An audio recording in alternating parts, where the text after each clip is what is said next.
Muchísimas gracias, buenas tardes.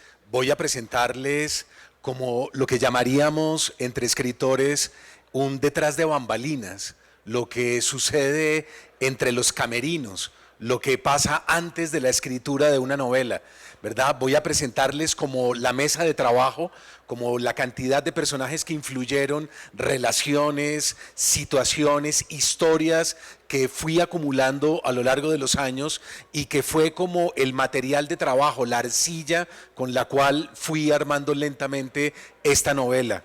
Entonces, como tengo poco tiempo, tengo 45 minutos, voy a procurar ser lo más rápido y lo más ágil posible, a ver si puedo mostrarles todo el material. Ezra me va a ayudar y voy dándole indicaciones para eso. Hay una primera idea para mí que sería una melancolía que va más allá del cuerpo, de la corporeidad, una melancolía que cruza la sensación o el dolor de alguna manera de estar fuera de mi cuerpo o en el cuerpo equivocado o que me tocó de alguna manera una corporeidad con la que no me siento cómodo o cómoda. Ese primer personaje es Joseph Merrick. Joseph Merrick es muy famoso porque fue el hombre elefante, ¿verdad? Una especie de monstruo, una especie de individuo que toda su vida fue una tortura, fue en realidad un suplicio ser él mismo y sufría de algo que se llama el síndrome de Proteus. Se llamó después el hombre elefante por un ensayo que hizo alguien en una universidad en Norteamérica y después se hizo una película con ese nombre que ya quedó prácticamente en la memoria de todo el mundo. Merrick era un vendedor ambulante y sufrió mucho porque la gente lo escupió, lo vilipendió, lo maltrató, lo hizo a un lado, siempre lo trató con un enorme desdén, con un enorme desprecio. Y él de todos modos logró sobreponerse a ese dolor y siguió de manera muy casi que limpia, cristalina, honesta, siguió sin odiar a la gente, lo cual es muy curioso. Lo normal hubiera sido que después de tanto sufrimiento se hubiera vuelto un resentido y alguien que odiara en realidad a la humanidad. Y no fue así. Merrick fue un individuo sumamente dulce, candoroso. Aquí van otras dos imágenes de él. Miren que es un cuerpo realmente deforme, triturado, machacado, monstruoso. Esta es una imagen de lado terrible y Merrick al final, después de tantas humillaciones, finalmente un doctor logra rescatarlo, le toca vivir. Los vendedores ambulantes del Londres de finales del siglo XIX lo consideran que le daña la reputación al gremio y le quitan la licencia para poder ganarse la vida honradamente. Entonces al final termina siendo una especie de monstruo que va de feria en feria y lo contratan en los circos y lo muestran como una rareza de la naturaleza, algo verdaderamente espantoso. Pero al final logra finalmente estar en un hospital y se dedica a algo que es increíble, se dedica a la literatura, se dedica a escribir. Era muy buen poeta y era alguien que dejó unas memorias de una enorme sensibilidad, alguien que trabajó con sumo cuidado su interior y se presentó como una contradicción, un cuerpo y un rostro monstruosos y un espíritu realmente cultivado y una mente muy delicada y un individuo exquisito con una sensibilidad muy fina. Entonces es uno de los personajes realmente fascinantes de la historia de la literatura y de la historia clínico-médica también. Este personaje que ven aquí fue para mí muy importante, es un poeta mexicano, se llama Jorge Cuesta y Jorge Cuesta había estudiado en realidad química y fue un poeta de mediados del siglo XX, comienzos mediados del siglo XX, y se sintió siempre en el cuerpo equivocado también. Su melancolía hace parte de una melancolía de la corporeidad y como había estudiado química empezó a explorar empezó a mirar si era posible transformar su cuerpo y volverse una mujer. Entonces empezó a preparar químicos, empezó a preparar sustancias y empezó a inyectarse. Y se inyectó de manera febril y delirante. Y lo que quería en realidad era una femineidad. Lo que quería era llegar a ser por fin una mujer, que era su gran sueño. Un día, una anécdota curiosa de Cuesta es que un día de pronto, de manera muy rara, descubre sangre en sus pantalones y en sus calzoncillos, en su ropa íntima. Y entonces él se pone muy feliz, se pone muy contento y cree que se trata de su primera menstruación. Y dice, lo logré. Parece que estoy empezando a devenir mujer. Y resulta que no, se trataba de un ataque de hemorroides que le había dado por la cantidad de cosas que se había inyectado.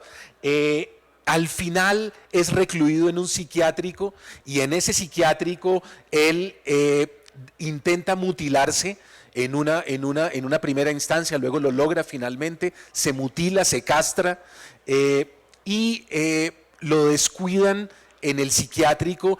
Habían dado la orden de que no podían dejarlo solo, era alguien que tenía una enorme fuerza de autodestrucción, pero finalmente se descuidan y él termina con una sábana ahorcándose en una clínica psiquiátrica aquí en el DF, en México DF.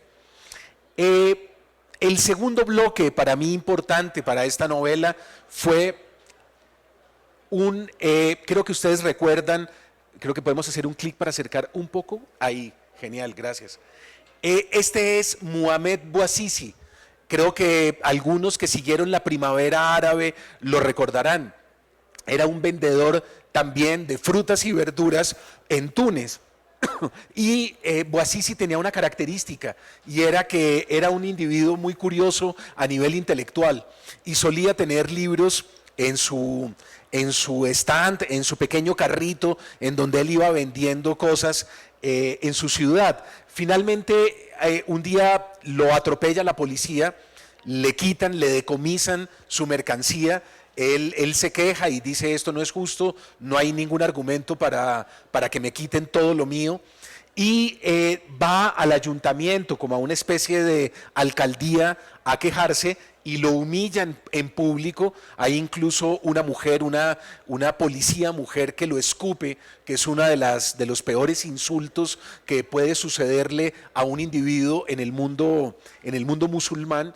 Y Bouazizi va en una última instancia a intentar hacer justicia y nadie le pone atención. Es un hombre humilde, es un individuo pobre, no tiene mayor importancia, mayor trascendencia, y él lo que dice es, yo tengo que recuperar mi dignidad, no puedo permitir esto, y entonces compra 5 galones de gasolina y hace un bonzo frente al ayuntamiento, frente a la alcaldía, y se quema vivo y se incendia, ¿verdad?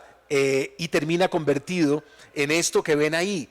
Lo curioso es que los mercaderes y la gente, los comerciantes, se van pasando el voz a voz y empiezan a decir, un individuo se quemó por recuperar su dignidad, alguien se quemó en tal lado, parece que es Mohamed Bouazizi.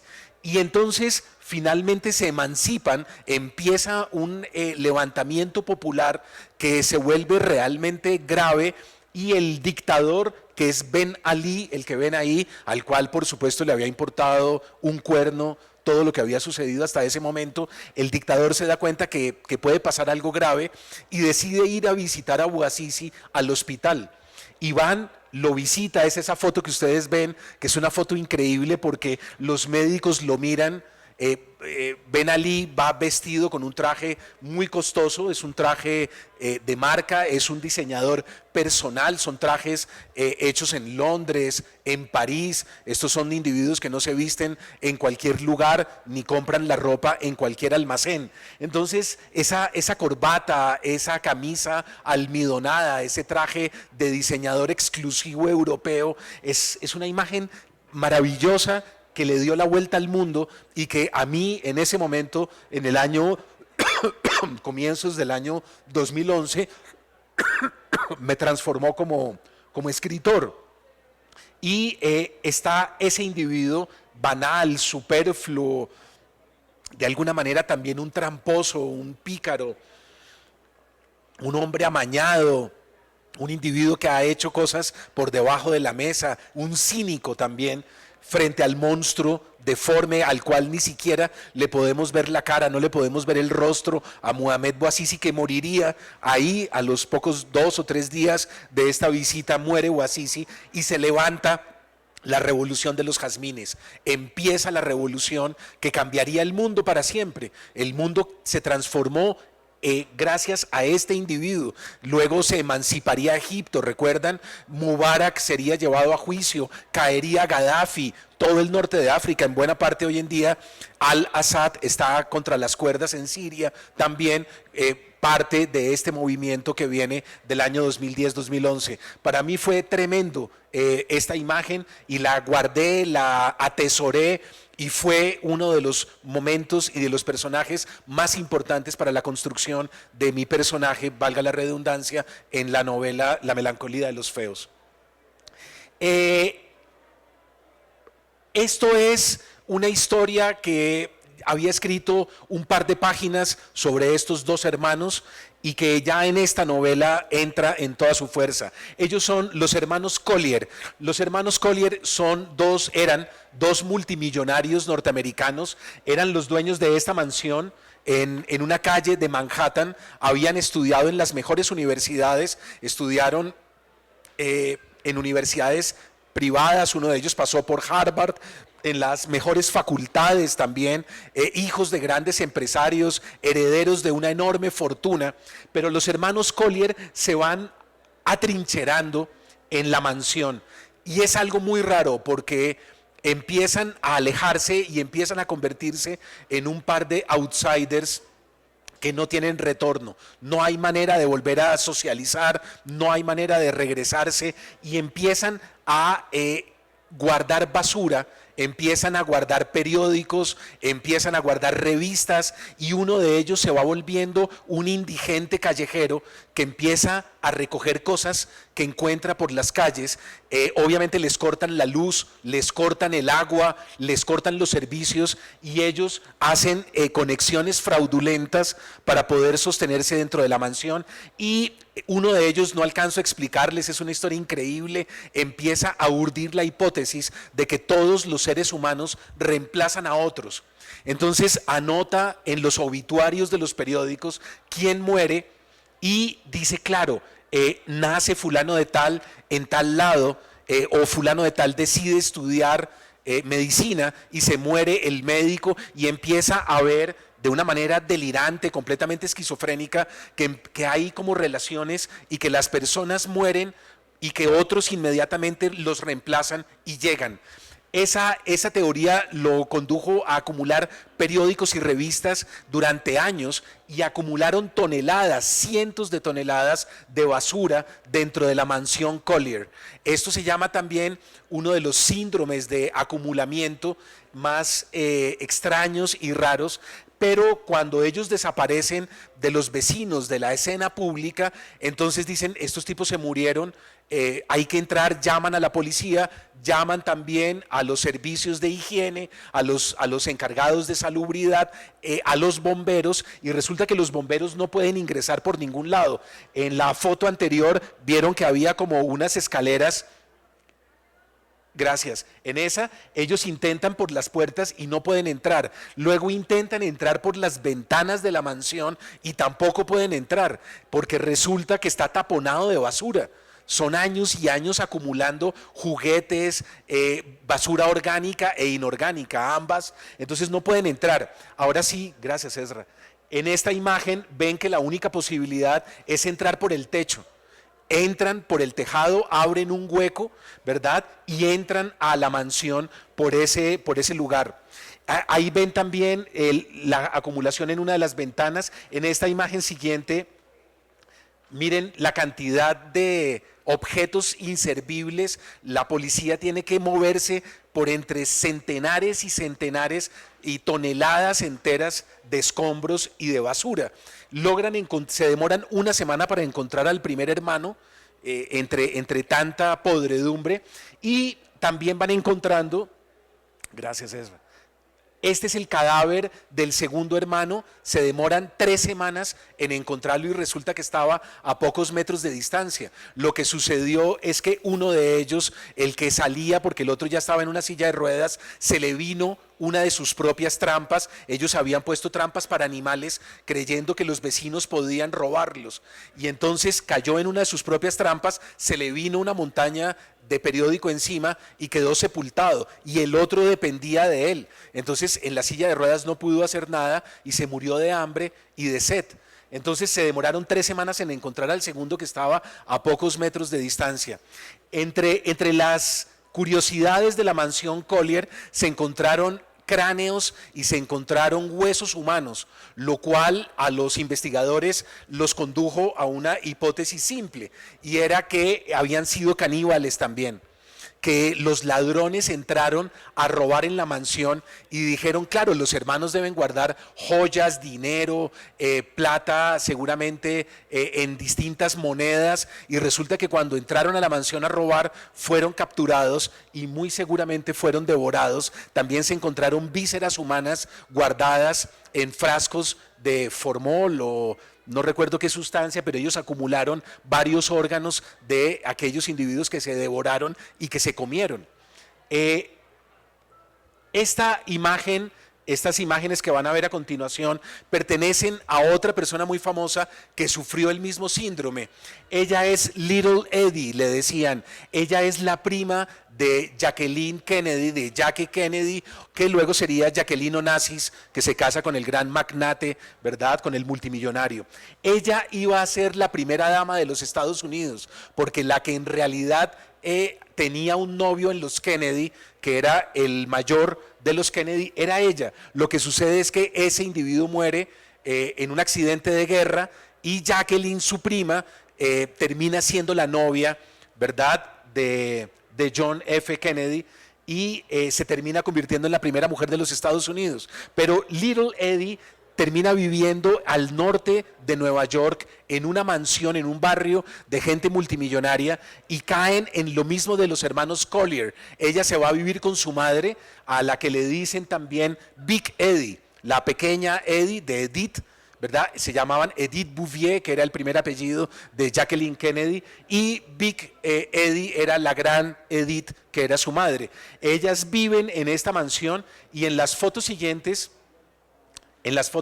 van a ver ahí empieza la acumulación, empiezan a vivir con 30 gatos, empiezan a tragarse los gatos y a pulular perros también callejeros que van acercándose, y todo se empieza a convertir como en un basurero gigante. Los vecinos se quejan de los malos olores, llaman también a salubridad, pero ellas dos siguen viviendo ahí.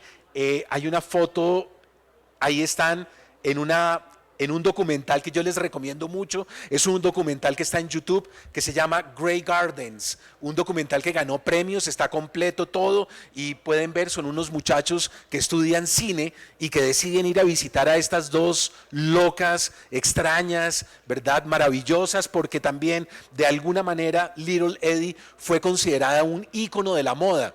Varias casas de moda la consideraron alguien que había cambiado la historia, porque ella, como no tenía dinero y era prácticamente una indigente, lo que hacía era ponerse cualquier cosa y se inventaba pañoletas y se ponía atuendos y todo, capas que eran totalmente improvisadas, y eso la volvió como alguien curioso. Varias revistas lograron sacar incluso fotografías de ella. Hay una última imagen, esta, en donde ven los escombros, ahí ven los gatos subidos sobre la nevera, y la casa se convirtió en un gigantesco basurero. Al final el escándalo condujo a Jacqueline Kennedy, cuando dicen cómo es posible que familiares de Jacqueline Kennedy, que luego serían familiares de Jackie Onassis, la mujer más rica del mundo, cómo es posible que familiares cercanos vivan en estas condiciones miserables. Entonces ella tuvo que ayudar un poco e intentar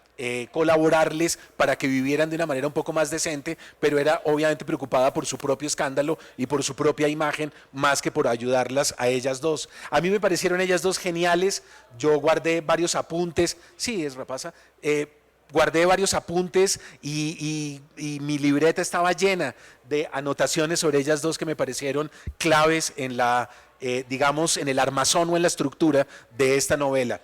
Lo que van a ver a continuación es una pregunta que yo me hice y es ¿en qué momento nosotros empezamos a contar las calorías?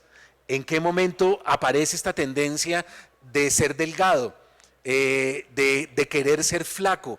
De alguna manera hay un glamour, hay una especie de cultura fashion que considera que ser delgado es muy importante.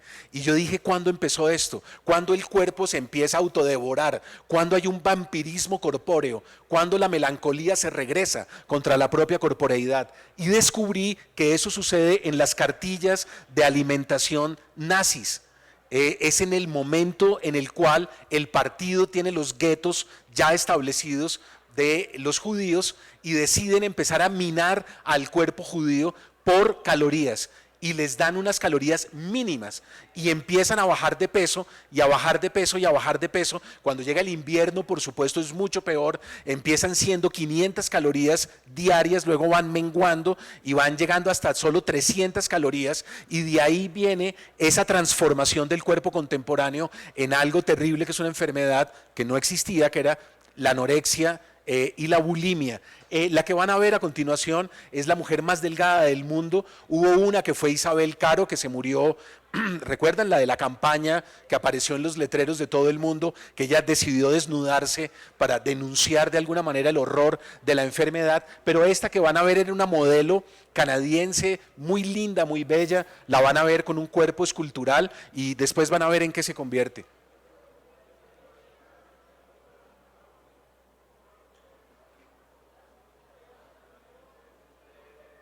Bueno, creo que no tenemos audio, pero no importa. No es importante tampoco. Ahí está. Valeria Levitin has suffered from anorexia for more than 25 years. She weighs just 4 stone.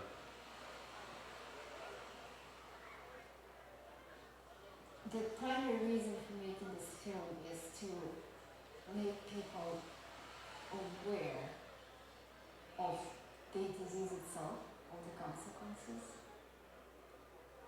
Valeria was born in Moscow in 1973 and emigrated to America when she was 16. She developed an eating disorder in her early 20s. It is not a game, it is not a joke, esto no es un juego, esto no es un chiste. Las chicas le escribían a Valeria Levitina diciéndole, yo quiero ser como tú. ¿Cómo hago para ser tan delgada? Me parece maravilloso, me parece fascinante. Y ella tenía que decirles cómo se les ocurre. ¿Cómo se les ocurre escribirme esto?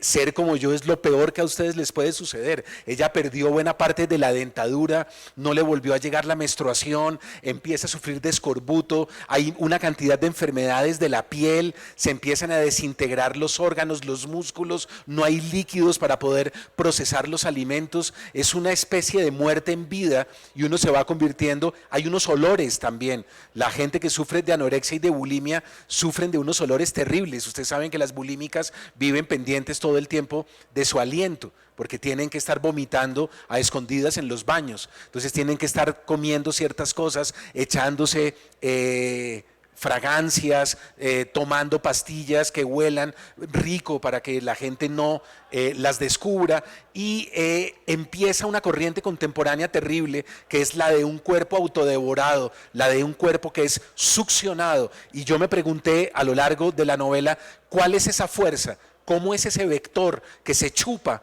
nuestro ser material? ¿Cómo sucede eso? Y fue parte también de la estructura y de la investigación para el libro. Voy a mostrarles a continuación dos personajes. Él es Jean-Claude Romand. Jean-Claude Romand vivía en la frontera, digamos, entre Alemania, Suiza, estaba como ubicado en un lugar en el que podía pasar dinero de un sitio a otro, que fue de lo que en realidad vivió. Pero la historia de Jean-Claude Romand es la historia de un individuo que llevó una doble vida. Se casó con una mujer maravillosa, que es la que ven ahí, tuvo 2 hijos, y todas las mañanas salía y decía que iba para la Organización Mundial de la Salud, que él era un médico muy prestante, que estaban investigando cosas significativas, vacunas, que estaban descubriendo vacunas para la gente en el trópico, trabajaba en una dependencia, decía él, que iba a salvar muchas vidas en África, en América Latina, en los lugares del trópico, y resulta que era todo falso. Resulta que era mentira, resulta que Jean-Claude Romand no trabajaba en la Organización Mundial para la Salud, no tenía un empleo importante ni significativo y se fue volviendo mitómano sin darse cuenta. Lo que él quería era guardar una apariencia de individuo importante, que no lo fueran a mirar por encima del hombro, que no lo fueran a despreciar, y resulta que no hacía nada, no trabajaba en ninguna parte y se despedía todas las mañanas, encendía su auto, se iba para un parque y parqueaba, estacionaba en un lugar en el que la gente como que no lo descubriera y se escondía, se hacía para atrás y sacaba revistas y empezaba a leer durante todo el día, dormía una siesta, se comía un sándwich con un pequeño refresco, se quedaba ahí, a las 3 de la tarde miraba el reloj y decía, bueno, parece que ya pasó el tiempo, puedo decir que llegué más temprano, volvía otra vez, encendía el carro y volvía a su casa a decir, no, tuvimos un día tremendo, dificilísimo, estamos investigando con unos médicos que acaban de llegar de Congo, decía que estaba trabajando también en una vacuna para el SIDA y resulta que era una existencia paralela y nadie lo descubrió nunca. Y durante 20 años, 25 casi, llevó una vida ficticia inventada por completo por él mismo. Al final empiezan a sospechar de él. Los suegros y sus propios padres le piden el dinero que le han dado para que invierta en la banca suiza y él empieza a sentirse acorralado y al final decide matar a su mujer y decide asesinar a sus 2 hijos, carga una escopeta, mata a todo el mundo con tal de no ser descubierto y que nadie se entere de lo que le ha sucedido internamente y es... un escritor francés escribe una novela maravillosa que se llama El adversario, de Emmanuel Carrère, una novela que les recomiendo mucho, está publicada por Editorial Anagrama y fue muy importante esa novela para mí. Yo escribí una novela que se llama Satanás, una novela sobre un excombatiente de Vietnam que asesina a 29 personas en Bogotá en distintos puntos de la ciudad. Esa fue la novela con la cual gané el premio Biblioteca Breve Seix Barral y era mi compañero de tesis en la universidad. Era mi compañero con el que yo estaba terminando literatura, estudios literarios, y el hecho de convivir con un compañero que había masacrado a lo largo de toda la ciudad a toda esta gente, para mí fue terrible, fue una experiencia muy dolorosa y el libro de Emmanuel Carrère fue como el hilo conductor donde yo pude entender qué era lo que tenía que escribir. De hecho, Satanás tiene un epígrafe sacado de esta genial y maravillosa novela. El ejemplo a continuación, lo recordarán ustedes, hace poco James Holmes, el estudiante de neurociencias que ingresó a una universidad, a un teatro en Aurora, Colorado, y que mató a toda la gente en el estreno de Batman, ¿recuerdan? Es la primera vez que del mundo del cómic, del mundo de las historietas, cruza un villano. Es decir, siempre cruzaron los superhéroes, pero nunca los villanos. Ha cruzado Batman, ha cruzado Superman, hay una liga de superhéroes de la vida real en Estados Unidos, pero villanos, él es el primero. Y cruza el Guasón, y aquí son 10 segundos, quiero que se fijen sobre todo en la expresión de Holmes. Él tenía un doctorado en neurociencias, era un tipo que sabía lo que sucedía en el cerebro en un momento en el cual es tomado o invadido por asalto, ¿verdad? Por una idea que no se puede controlar. Miren sobre todo el pelo anaranjado, que es el del Guasón, ¿verdad? En una de las películas, y la expresión del rostro, la mirada de que Holmes está realmente en una dimensión paralela, está en otro universo paralelo, en una dimensión desconocida. Si ven, es un rostro ¿verdad? En donde uno descubre que está realmente en otro planeta, está ido por completo. No alcanzo a explicarles porque no tenemos el tiempo, pero estudié mucho el caso de Holmes, fue un caso muy sorprendente, hay una libreta de anotaciones de él cuando está trabajando e investigando la bibliografía para su tesis doctoral, y este fue un personaje clave para poder entender lo que yo tenía que hacer en La melancolía de los feos. En el siguiente voy a ir un poco más rápido, a ver si logro llegar al punto. Ernest Hemingway, por supuesto, uno de los grandes melancólicos, de los grandes depresivos, bipolar, él, ¿verdad? Conductor de ambulancia durante la guerra, un tipo que cruza la guerra civil española, cruza la Segunda Guerra Mundial, está metido en todos lados, le gustan los toros, un tipo frenético, apasionado, deslumbrante por un lado, le gustaba el box, los deportes, y por el otro lado un depresivo terrible, un individuo que de pronto era atacado por una melancolía abstracta que no podía controlar, se encerraba durante días enteros y no hablaba con nadie, le costaba bañarse, ir hasta el baño era un verdadero suplicio, lavarse los dientes era una tortura, era algo que le costaba mucho, y al final fue medicado, al final tuvo que recibir tratamiento psiquiátrico y pierde la capacidad para escribir, pierde la capacidad para cazar, que era algo que le gustaba mucho, ir a África, cazaba elefantes en safaris, etcétera, y pierde su capacidad sexual por completo, que era algo que en las cartas y en unas anotaciones es muy evidente que para él era muy importante, era el eje, uno de los ejes de su vida creativa. Entonces al final decide suicidarse, y en 1961, con la misma escopeta de cazar elefantes en África, él se suicida en Idaho, y no le cabe, eso es una escopeta de 2 cañones, entonces el segundo cañón no le entra. Y entonces coge con una cuchilla de afeitar, se abre el labio, levanta el labio, mete el segundo cañón y se dispara y se suicida en su estudio.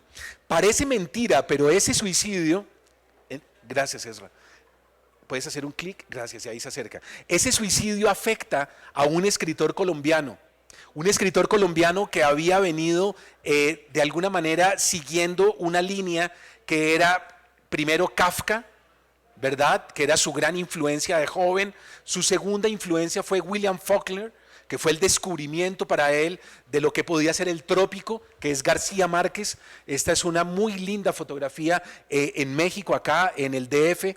Y finalmente Gabo lee una novela de Hemingway, la lee en la revista Time, en la traducción de Time en español, que es El viejo y el mar. Y dice García Márquez, fue para mí como un taco de dinamita. Es decir, lee a Hemingway, lee esa novela y enseguida escribe un libro maravilloso, que es El coronel no tiene quien le escriba. En mi gusto, ¿verdad? Muy discutible, por supuesto, la mejor novela de Gabo, la más dulce, la más terrible también, la más tierna y la más dura. Y García Márquez en 1961 está bajo la zona de influencia de Hemingway, ha escrito un libro maravilloso, tiene un concepto del héroe que está muy ligado al de Hemingway cuando se entera del suicidio en Idaho y entra en una melancolía que no puede tampoco controlar. Y dice Gabo, en 1961, cuando está en México DF, dice: no voy a volver a escribir nunca, se acabó la literatura, no quiero saber de la literatura nunca más en mi vida, mi carrera como escritor está liquidada. Y se queda en el DF en un periodo de silencio, se llaman los años de silencio, que son 4, de 1961 a 1965. Algo terrible, solo funcionó como periodista, como corresponsal del periódico El Espectador, hasta que en 1965-66, en una carretera en México, de repente frena el auto y le dice a su mujer: lo tengo, ya sé qué es lo que tengo que escribir, listo, y regresa, ¿verdad? Y se encierra a escribir esa novela increíble que es 100 años de soledad. Esos 4 años de Gabo fueron seguramente a nivel interno de una convulsión, ¿verdad? De una lucha interna muy difícil para él, y yo creo que fue donde se forjó como un monstruo de la literatura mundial. No voy a alcanzar a pasarles esto, voy a pasar rápido, esto es un pequeño video sobre Picasso. pero por tiempo no alcanzo a pasárselos, pero les recomiendo mucho que miren la etapa azul de Picasso de 1901 a 1904. Son años muy raros en la pintura de Picasso, se llama la etapa azul porque es el color preponderante de toda su pintura y es un ataque de melancolía que incluso lo enferma. Él empieza a sentir que algo en su cuerpo no funciona bien, que su mente lo está arrastrando a un lugar que él no sabe cuál es, ¿verdad? Y empieza a vagabundear en las horas de la noche y empieza a visitar mendigos, empiezan a surgir los seres populares que están al margen de la sociedad, que están en los salones oscuros, las mujeres que están tomando solas en los cafetines, en los griles, en las cantinas, y empieza toda esa gente a llenar de alguna manera su pintura. Picasso sale de los infiernos, esa es la lectura que hace Carl Gustav Jung. Jung dice que tarde o temprano un artista tiene que descender a los infiernos, que no se escapa de ese camino, que es casi una obligación, casi un deber del artista bajar a las profundidades del inconsciente, ¿verdad? En el caso de Picasso se repite 3 veces a lo largo de toda su vida y es una pintura muy triste, pero al mismo tiempo de una humanidad estremecedora. Él sale de los infiernos en 1904, su cuerpo se empieza a recuperar, incluso sus estados de ánimo mejoran mucho, hay una serie de enfermedades que lo persiguieron durante esos 4 años y él sale cuando conoce a Fernand Olivier, su primera mujer, ¿no?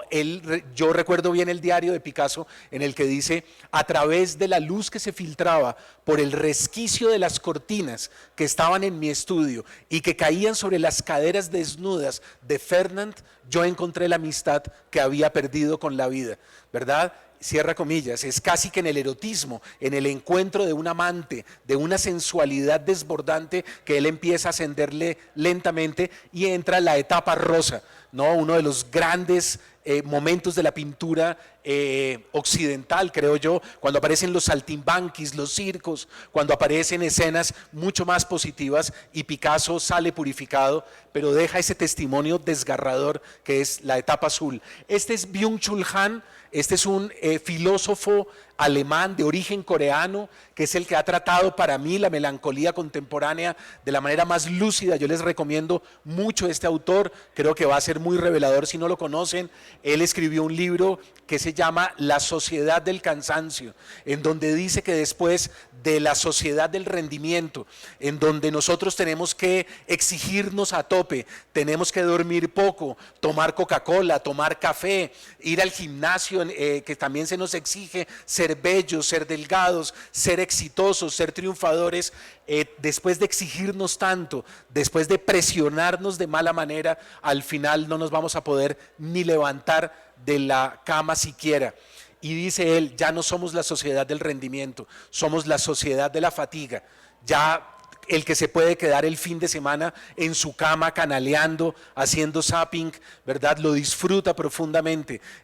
No cruzar la calle, quedarme encerrado, no contestar el celular, no ver Facebook, no tener ni idea de nada, es uno de los sueños de alguna manera recurrentes de nosotros que nos hemos explotado a nosotros mismos. Y finalmente, voy a hablarles muy rápidamente, que tampoco alcanzo, que la melancolía puede conducir también a la aventura.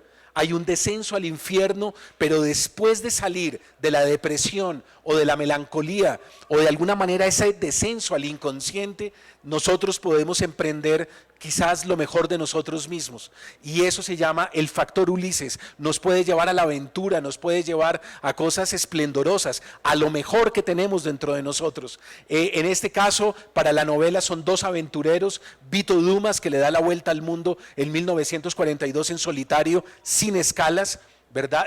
Con escalas, hace paradas estratégicas, pero logra en la mitad de la Segunda Guerra Mundial, es un argentino que logra darle la vuelta al mundo. Y otro navegante que es Bernard Moitessier, que le da la vuelta al mundo en solitario en 1968 y era practicante de budismo zen. Ahí lo ven sobre su nave haciendo zazen, posición de meditación. Él había estado en Hanoi, en Vietnam, había sido heredero de toda la tradición budista vietnamita, aún siendo francés, que era colonia, recuerdan, era colonia francesa, y le da la vuelta al mundo, y en lugar de ganar esa regata del año 68, es el primer hombre que le da la vuelta al mundo en un velero solo, sin parar en ningún lugar. En lugar de ir a ganar, de regresar a Europa, decide irse a las islas de los mares del sur y seguir el ejemplo de Gauguin, el pintor que termina entre los maoríes viviendo, y dice: ganar es en realidad una palabra que ya no tiene sentido cuando uno ha cruzado todos los límites. ¿Ganar qué? ¿Ganar para qué? ¿Ir a dónde? Y dice: quiero irme a los confines, detrás de algo que ha surgido, ha nacido dentro de mí, y se va a vivir entre los maoríes en las islas de los mares del sur. Sigue, pasa que este es un video, pero no lo voy a pasar. Y finalmente quiero cerrar con una idea, y es que la realidad no es algo que a uno le toca, la realidad es algo que uno elige. Cada quien elige lo que le toca vivir, y eso es la gran lección del Quijote, ¿verdad? El gran melancólico de la literatura en realidad es Don Quijote de la Mancha. Cervantes escribe el libro a partir de un libro muy bello que se llama Examen de Ingenios, de Huarte de San Juan. Los melancólicos son los herederos de la bilis negra, no los perseguidos por Saturno, los que de alguna manera buscan caminos, escisiones, fracturas, aberturas dentro de lo real. Y al final Don Quijote, después de leer tantos libros de caballería, en lugar de volverse un escritor o un crítico, lo cual hubiera sido un desastre, decide finalmente vivir lo que ha leído. Dice: ¿para qué es la literatura? La literatura no es para citarla, para posar de intelectual, ni mucho menos. La literatura es para vivir de otro modo, para que yo pueda metamorfosear, cambiar, reinventar, rehacer mi propia existencia. Y se lanza a esa aventura maravillosa que es tanto la aventura de 1605 como la aventura de 1615. Cervantes termina matando a Don Quijote porque hay imitadores, gente que escribe Quijotes, el más famoso, el de Avellaneda, recordarán, pero termina matándolo porque Cervantes mismo está muriendo, pero deja algo maravilloso, la lección del descenso al inconsciente, de cómo tengo que bajar a la profundidad para elegir la realidad como un ejercicio de la voluntad. No, nadie vive lo que le toca, la gente vive lo que elige. Y eso es una de las grandes lecciones del arte y de la literatura. Finalmente, con esas herramientas, con esa ruta, con esa hoja de ruta fue que yo construí La melancolía de los feos, que es mi última novela y que es lo que vengo a presentar aquí con la mayor humildad posible. Como les agradezco, muy gentiles por su atención, y espero que no se hayan cansado. Gracias.